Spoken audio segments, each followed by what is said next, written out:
Okay, so I have not done my makeup this morning because then I'll never sit back down again at my computer. So this is me. This is how I look. This is what you get. Okay, so the um, amazing cinematics for the pre-patch. If you haven't seen them, they are ridiculous. They are so good. If you thought you knew what was happening from the beta cinematics, or or if you tell me that you saw the cinematics at BlizzCon or whatever, you're in for a big surprise. They are not just expanded; they're different. They made me cry. They were epic. I'm actually going to post a video later of my audio response as I'm watching it. Okay, but so anyway, so some things happen with Sylvanas. Spoiler alert, some things happen with Sylvanas.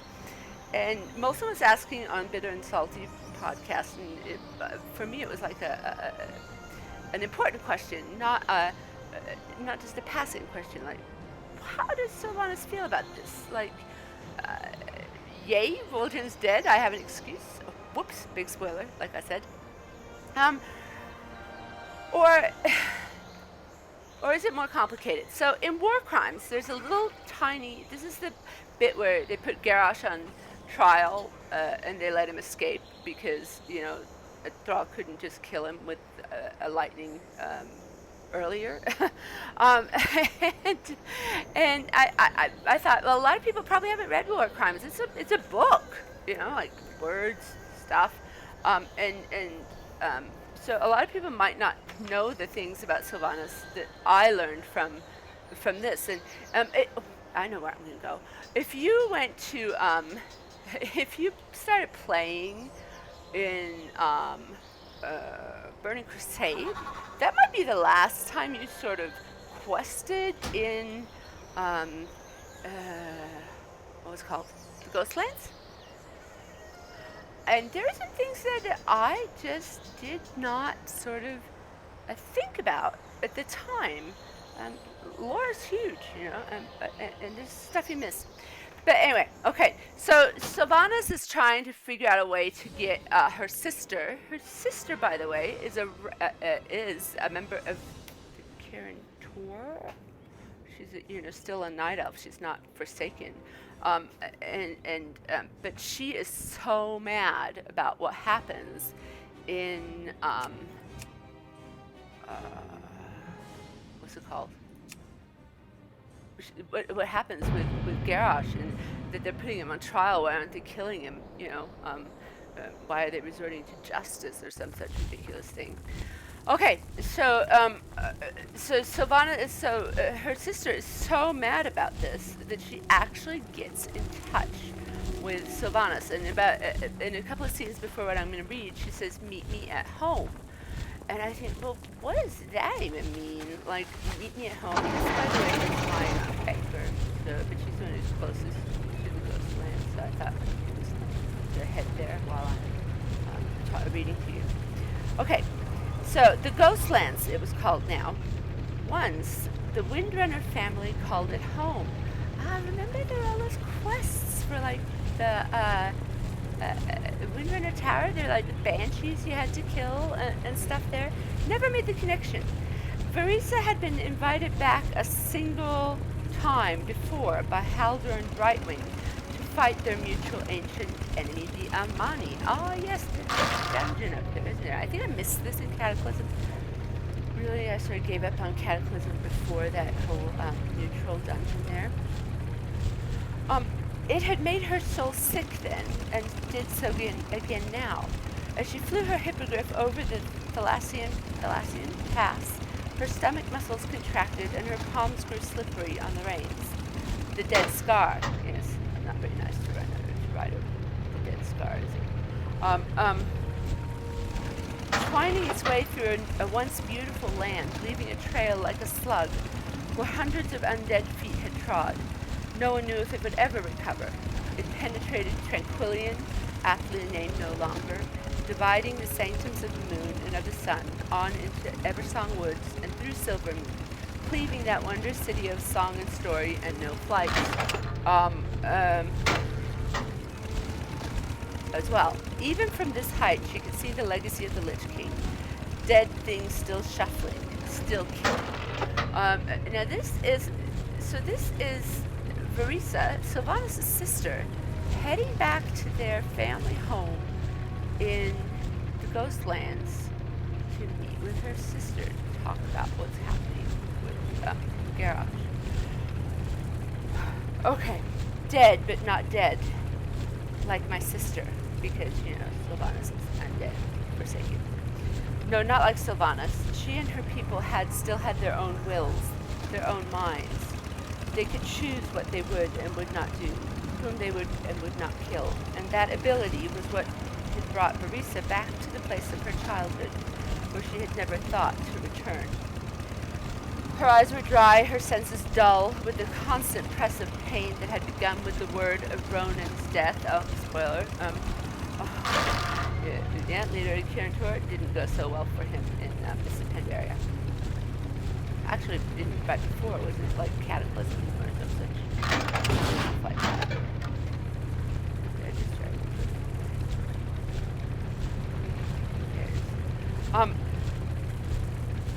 Didn't go so well, and with word of Ronan's death, and had not ever truly eased.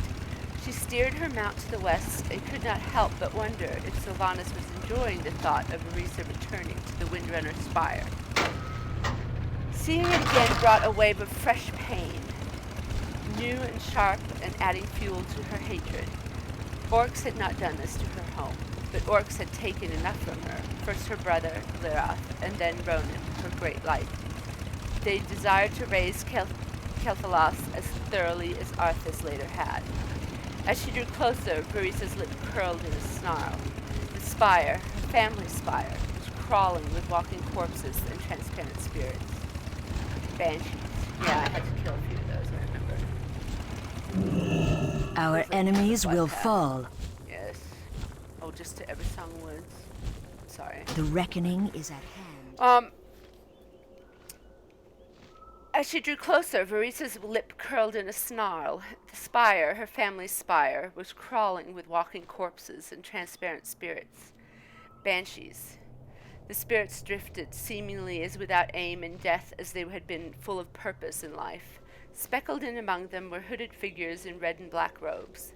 Verisa knew who they had to be. They were the human followers of the Deathholm cult that had sprung up after Arthas' incursion, using Windrunner Spire for some obscene and violent purpose.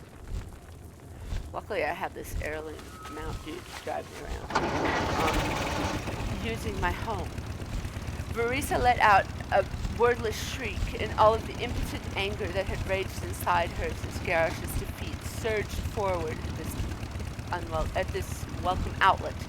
So she knocked and let fly arrow after arrow. The first one caught the acolyte in the eye. The second and third pierced throats before the victims even registered what was happening.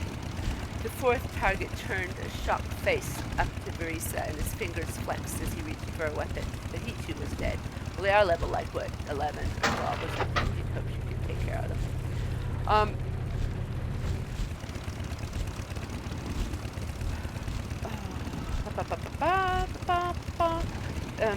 Leaping off her hippogriff before it even had a chance to land, she attacked the fallen rangers, swinging a sword that glowed as it sliced through incorporeal flesh, sending them to oblivion and presumably peace. Oh, do you want me to turn down the motorcycle? I can do that. I can turn down the motorcycle. Down. I've turned it down for you. Sorry. I don't have another mount. I'm sorry. Verisa winced as the banshee's howl shuddered through her body, but it only slowed her an instant before the specter's terrifying scream was forever silenced. The high elf added her own screams to the cacophony, jumbled phrases that said nothing but spoke bitterly of poisonous anger and pain. Two more acolytes had the misfortune of being too slow in their spells. Verisa charged them, slicing the head off of one and following through to bring the sword carving across the chest of another. As he fell, blood spurting, she thrust the sword through his belly. I mean, these girls grew up here. If you came to like the Ghostlands, like I did, you like, I don't know. I'm starting to think maybe it's a bad idea to bring a level 10 down here, but whatever, we'll do it. We're doing it. And I mean, I didn't sort of think about that. It used to be beautiful. I don't know why I didn't think about it. It seems kind of silly now that I've read it. So she's taking revenge, I think, for Garrosh and for her family. And then her sharp ears caught the faintest sounds behind her, and she whirled, bow ready, arrow knocked. Before she could let the missile fly, there was a splintering of her arrow's shaft, and the string twanged. The archer, clad in black leather,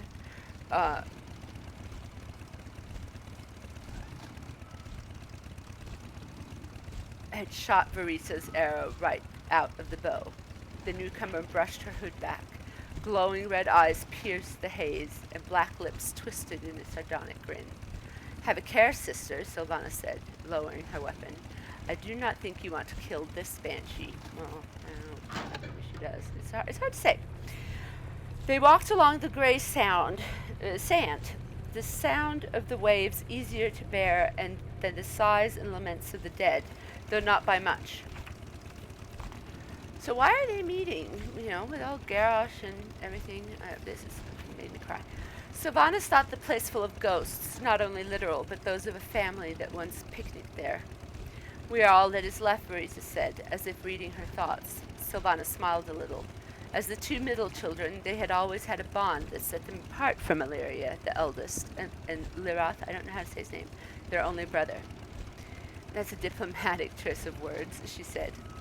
Varisa had come to a halt, peering out across the North Sea. First Lirath, murdered by the orcs, then Illyria, vanished in Outland. Why did you pick this place, Sylvanas? Why do you think, little sister? To wound me. You chose a rendezvous site where the dead feel at home, where the living are not welcome. Then she amended, unless they have evil intentions. Sylvanas stiffened. To wound you, you arrogant child. She laughed without humor. Did you not notice who clustered about you, sobbing and shrieking for their lives back? Those were my rangers. I died here. Varisa winced. I'm so sorry. I thought you were used to, well, what, being the Banshee Queen? The Dark Lady? Sylvanas spoke in an exaggerated tone. It's better than rotting. At least now I have a say in what happens in the world. We have less of a say than we would have hoped, Varisa said. Remember, they're in the middle of this trial. They didn't even want a trial for Garrosh. They were keen on just chopping his head off. Better choice, if you ask me. Although, not in real life, you know, you got to follow the justice system. Okay, that's inside.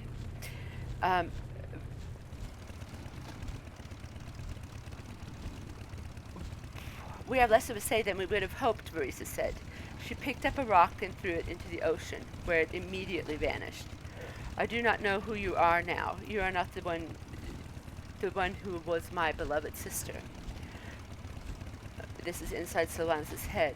I am and I am not, Sylvanas thought, but said nothing. But you and I agree on one thing. Varisa turned, her face flushed and her eyes blazing. Garrosh Hellscream must die for what he has done, and it seems as though you, like me, do not trust the Celestials to reach the same decision, or else you would not have come. So, yeah, I cannot disagree with you on any of those counts, and it was brave of you to attempt to contact me. Crashing this motorbike. It was brave of you to attempt to contact me. Especially if, as you have said, you do not know who I am now. Brave and a bit reckless. Had the locket been intercepted, Varisa would have been branded a traitor. I took a risk. It seemed worth it. I hope it was. You did not do so simply to have me sympathize with how wretched a creature Garrosh Hellscream is, Sylvanas said, folding her arms. You must have a plan. Well, not yet. Sylvanas arched a brow and began to calculate how long it would take to kill Varisa.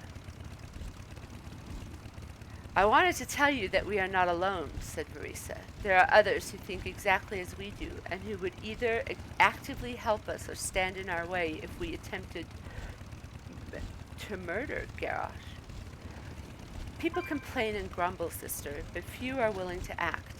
These allies you speak of will evaporate if they get a whiff of any danger to their persons or their reputations. Verisa shook her head earnestly. No, they will not. I even have Lady Jaina's approval. That Jaina, she's not very trustworthy. Sylvanas frowned. Now I know you lie, sister. Jaina Proudmoore may no longer be the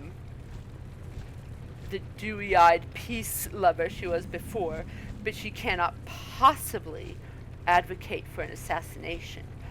She might hope for Garrosh's death, but she would never act upon it. Yeah, there you go. You are wrong. She wants him to die before sentence is pronounced. Save all of us the trouble of a trial, she said. There are others, too. Sky Admiral Catherine Rogers, for one. She hates the Horde. Garrosh most of all. I recall she's from South Shore, Sylvanas said. I doubt she will want to work with the Banshee Queen of the Forsaken. She does not have to know. No one has to know. Just us. Sylvanas fell silent, thinking, we could wait to see if the Celestials do the job for us. Well, yeah, that's pretty likely. Do the job for us? No, if they do decide on mercy, and Verisa spat the word, we will not get another chance. We have to act while the trial is going on, while both of our sides have access to him. At that, Sylvanas laughed out loud. Access? Have you seen how heavily guarded he is? Sister, even the most accomplished assassin will not be able to penetrate that cell. Verisa smiled. It was still the face Sylvanas remembered, still the same lips that had parted in shrieks of laughter when Verisa was a child. But the expression gave Sylvanas a glimpse into a cruelty she would never have expected her sister to display. No, Verisa agreed, not an assassin, but even prisoners must eat, must they not? Poison. No wonder Verisa's thoughts had turned to her sister. And you wish a poison no one can detect, a poison that has not been created yet? Verisa nodded. Perfect, said Sylvanas. I am ashamed that it had not occurred to me myself. We will need to get to someone to infiltrate the kitchens or tamper with the food at its source, Verisa continued, or else convince someone who is already trusted with preparing his meals. A moment, before you careen off plotting and scheming, entertaining though that might be, said Sylvanas. I have not said that I will participate. What, you just said it was perfect. Oh, it is, but I have suffered beneath the hand of a tyrant before, Sylvanas said, and defied he who made me. Arthas raised me to torment me, but he is gone, and I am here. I defied Garrosh as well, and I will see him dead. She spread her hands, indicating her body, as strong and in its own way as beautiful as when she drew breath, but blue-gray and cold to the touch. And I am forsaken. You can understand my reasoning. What is yours, little one? I cannot believe that you're asking me this. I am, and I pray you answer. Her voice was cold. What did Garrosh do to make you decide upon this course? What did he not do? He unleashed a horror upon Theramore that cannot ever be excused, and they died terribly. It is sheer luck I was not among their number. Sylvanas shook her head. Her locks had been pale blonde in life, but appeared to be silver, and now they looked almost as white as her sister's. They were the moons. Ilaria had teased, calling them Lady Moon and Little Moon, while she and Larath, the eldest of the youngest, were the sons of the family, with their bright golden tresses. That is not the reason. The orcs have ever been our enemies. Garrosh is the worst they have spawned that yet lives. Their history is littered with monsters and demonic barbarism. They took our baby brother from us, Sylvanas, and you know Ilaria would have fought anyone for the honor of dispatching Garrosh herself. She would want us to do this. Sylvanas pursed her lips. While I agree with all you say, that is not the reason either. Verisa swallowed hard. You do not want to wound me. You want to see me suffer. I want to judge for myself the depth of your pain. It is not the same thing. Verisa was Alliance. She had married a human, had borne children with him. That had been her home, and she had a place there. What she said now, wanted now, went even against the laws that the Alliance claimed to uphold, though certainly there were rogues and murderers and thieves among their number. For a moment, Sylvanas thought her sister would refuse. The Windrunners had ever been strong-willed. Veresa's slender body was as taut as her bowstring, almost quivering with tension. Sylvanas waited with the patience of the dead, another gift Arthas had given her. For the fury she sensed boiling inside her sister to erupt, and it did not happen. And instead of fire, Sylvanas saw water, tears filling Veresa's eyes and spilling down her face. Veresa did not even bother to wipe them away as she spoke. He took my Ronin. That was all. That was everything. Sylvanas stepped forward and embraced her sister, and Veresa clung to her like the drowning woman she was. So now we've seen Veresa sort of tempt Sylvanas with a solution to killing Garrosh, which of course does not make it. As you know, if you played through Mists of Pandaria. We were just waiting for Thrall to take his sweet time. So they come up with the poison idea. And then we have a little old Anduin, the goody two-shoes, who can't follow it through. But that's not the plot. There's a scene after where Sylvanas is by herself. When Sylvanas arrived at Brightwater Lake in Tirisfal Glades, near the Undercity, she found her sister waiting. "I got your note," Sylvanas said, "and I brought horses for us." Sylvanas had not expected Veresa to return to the courtroom after the respite. She had just watched her husband die, or more correctly, watched her husband be turned into a pure arcane manifestation, then die. But Sylvanas had been surprised at the note, which said only Brightwater Lake, "I want to ride." Sylvanas took it as a good sign that Veresa had suggested meeting at a place so deep in the Forsaken Lands. She was proud of her sister for even knowing about the site and for getting to it unspotted and unscathed. The Windrunner, Moons, were both superior rangers. Veresa's requested activity, though, was not a surprise. They had loved riding together as children. Veresa especially had taken to it. So, they meet, and she brings her mounts, and Veresa says, "They're skeletons, horse skeletons. Few living things will bear me willingly, sister, or even bear being near me. You will need to learn to ride these if you are to come live with me in the Undercity. I promise you, they will obey." So here we see what Sylvanas is hoping. She thinks that Verena's back with her now, and she's going to come live with her in the Undercity. And, she made no move to get up. Sylvanas dropped the reins of the two horses, knowing they would go nowhere, and sat beside her sister. Awkwardly, she asked, "How are you?" It had been so long since another's welfare had even mattered. Veresa closed her eyes, but tears slipped from beneath her lashes. "I miss him so much, Sylvanas, so very much." Sylvanas had no comfort to give. She couldn't even reanimate Ronin's corpse for her sister. She sat quietly. "I'm so happy we're killing Garrosh," Veresa said. "I hope whatever poison you have is slow and painful. I want him to suffer as he has made me suffer. I am glad I saw what I did today. It is fuel for my fire. I never want to have to see that again, even think about his death again. I want nothing to do with that world anymore." "Good," said Sylvanas, withdrawing a small vial from her pouch. "I think I can make all your dreams come true. This tiny vial," and she talks about the poison. "One drop on each segment of the sunfruit, and Garrosh Hellscream will be no more." Veresa clutched the vial tightly, her other hand closing around the locket that draped her slim throat.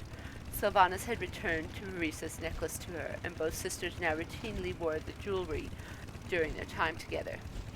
"Thank you, sister. I knew I could count on you." Sylvanas smiled. You have no idea how much it pleases me that you did. And as for leaving that world, I open mine to you. Is that why you wish to meet here? It was becoming too sad to keep meeting at the spire, she said. I wanted to start investigating where I will soon be living. Sylvanas had to smile at the choice of words, but said nothing. The strange phantom pains were increasing, but Sylvanas ignored them with the same steely will that had won her freedom from Arthas. For the first time since she had marched on her people, leaving behind a dead scar like the trail from a slug, Sylvanas was happy. She had lost so very much, and it seemed to her that fate had delivered this unexpected gift, both for her personally and for any attempt to obtain more power within the Horde. She and her sister would indeed be unstoppable. Violence and horror had brought Sylvanas to the place she was today, and the same had driven Verisa to seek her out. How good it would be, she mused, to have someone she trusted, truly trusted, who did not merely obey her orders out of fear or personal gain, someone who thought, felt as she did, and it seemed as though Verisa longed for this as well. Now, Sylvanas had not told Verisa everything, of course. One could not be equal to the Banshee Queen unless one was oneself a Banshee. Her people would resent having to obey a living thing. But she would make her sister's death so much gentler, easier than her own had been. Kind Verisa would merely go to sleep and awaken beautifully transformed, reborn with insight and ambition that one who breeds could never fathom. It may amuse you to learn that I know how to make green curry fish, Verisa said, carefully tucking the precious poison into a bag. You are more trusted in the kitchens, it would seem. Yes, another day or two, and then... Sylvanas, can it truly be this easy? I keep feeling something will go wrong somehow. Nothing will go wrong, little moon, Sylvanas reassured her. We have not been given this moment. We have bought it with sweat and tears and torment. We have earned the right to win this victory. We can imagine his death, that Sylvanas said, and that will have to do. What we will see is its corpse and the chaos that his death will cause. And then one day we are able to claim credit for our kill. Those who were too slow or too timid will envy us. Verisa gazed out over the lake, arms wrapped around her knees. I had always thought these lands were dark and sad, but there is a strange kind of beauty in the darkness, is there not? There is, Sylvanas replied. I am no night elf, but they understand this. There is a sweetness and purity in night, in the time when the moon shines and the sun hides its face. There is beauty in death. Do you think they will accept our decision to bring me in to rule alongside you? The Forsaken or the Horde? Either. Both? Perhaps not at first, Sylvanas said. They will need a little time to grow accustomed to the idea, but soon they will learn to value you and be glad of your presence in the Undercity. I am not worried about myself, Verisa continued. I am concerned for the boys. It would be strange for them. Sylvanas was taken completely by surprise at the statement. Was Verisa really thinking of... No, that was impossible. She chose her words carefully. It would, she agreed, as if the idea had just occurred to her. They would have no friends their own age, and it would be difficult to explain to them why. They might be very unhappy. The Undercity is no place for children, sister. Verisa looked away. Sylvanas watched her like a hawk, cursing herself that she had not appreciated that Verisa was not just a widow, but the sole parent to 2 children. This was the first time Verisa had mentioned them since the sisters had begun their secret meetings. It was as if, with their father's death, Verisa could not think of anything other than revenge. No, Verisa sighed. No, I suppose it's not. Her hand dropped to the grass, and she picked up a pine cone absently. Something in her voice alerted Sylvanas. Of course, if you really want them to come along, I would do my best to make them welcome. They are, after all, my closest kin, older than you. She shook her head. No, you are right. I cannot imagine it would be a good place for them. They are better off where they are. Abruptly, Verisa crushed the cone in her hand. The scales cracked and fell off as she tossed it away. Sylvanas was reassured. Verisa understood. Sylvanas was glad. She would just as soon not have to murder her own nephews. Nonetheless, she would feel easier when her sister was safely dead. Then they could be together. Forever. There's a scene later where she cries when it all falls apart and Verisa lets her down.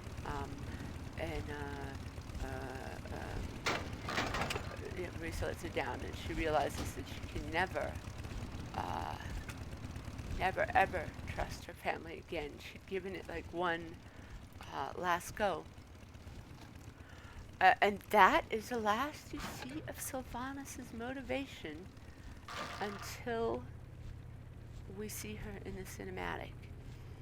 So, I haven't decided yet what I think Sylvanas' motivation is in these events. I certainly think she feels it's deserved. That is something I do believe. She feels her war chief status is deserved. I think she's not expecting to come about it this honorably, so I wonder if that is affecting how she feels about the final outcome of it. But I'm a Sylvanas fan, and I believe there's a lot of humanity that was left in her that this final betrayal by Verisa just basically knocked off forever. So I guess that's where I stand on Sylvanas at the moment. I'll serve her. I'll fight for the Horde. And also, I don't feel like I'm at war with the Alliance at the moment. At the moment, I think she wants, when she says, let's avenge our war chief, I think she means against the Legion. I don't think she means against the Alliance. I think the Alliance feels betrayed by the Horde, and that might influence matters to come. At least that was sort of my take on that. But I'm an opinionated person, and maybe there's more to it than that. So if you didn't know about Sylvanas, maybe now you do. A little bit, at least. These are level 12. I'm 10. She's just a banker. I don't even know what her spells are. Does she have like a soul stone I can put on her in case I die here? At all? At level 10? I don't know. If she dies, she dies. Whatever. She's just a banker. I want... Not enough people are Sylvanas lore nuts, but I'd love to hear what... No, she does not have anything even remotely resembling a soulstone. But here's Windrunner Village. So this is where they... oh yeah, I'm gonna die. So this is, where they... I don't even have any health stones. Go! Ride, you silly motorcycle. Ride! This is where they grew up, and this is where they went to meet. And I guess they remember it as a completely different place from what we sort of remember from Burning Crusade when the Blood Elves came about. There's the spire, and yeah. I've tried so long to get epic quality these stupid spirit crabs. I still don't have a larva. Maybe I'll stick around after. Okay, so yeah, that's an insight into Sylvanas. Thanks for watching. Bye.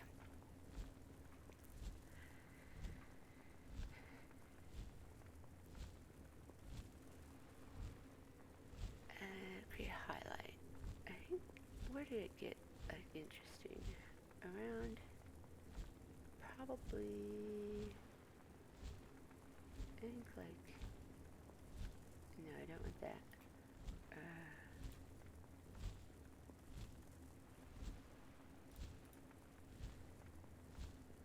Here on, around here. do you do it? Do I have to like...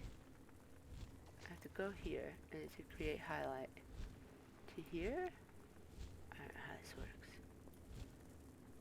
I don't think Sylvanas is motivated. I put a poll on there up here on the right that ask what you think.